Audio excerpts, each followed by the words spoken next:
ఎప్పుడు చేసేది? నేను చేస్తా, మీకు బుద్ధి వస్తుంది. ఎన్నిసార్లు చెప్పుంటా నీకు? ఎన్నిసార్లు చెప్పాను? చిన్న పని పాల్పడుతుందిగా, ఇది జాలు చేస్తే నీళ్ళు వెళ్ళిపోతాయి. మీకు మనుషులతో, మీకు చేతలతో చెప్తుంటే మీకు అర్థం కాదా? మీకు మీటింగ్ లో చెప్పా,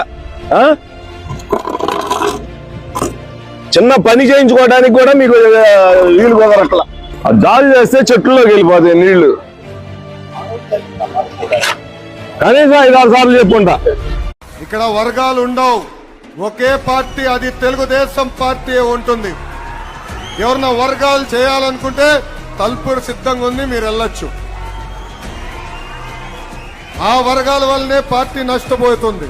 ఆ వర్గాల వల్లనే కంచుకోట లాంటి కడప జిల్లాలో మనం ఇబ్బంది పెట్టాం. ఇక్కడున్న కార్యకర్తలందరూ కూడా పిలిపిస్తున్నా, వర్గాలకి దూరంగా ఉండండి, పార్టీని నమ్ముకోండి. మిమ్మల్ని పైకి తీసుకొచ్చే బాధ్యత మీ లోకేష్ అని సభాముఖంగా తెలియజేస్తున్నా.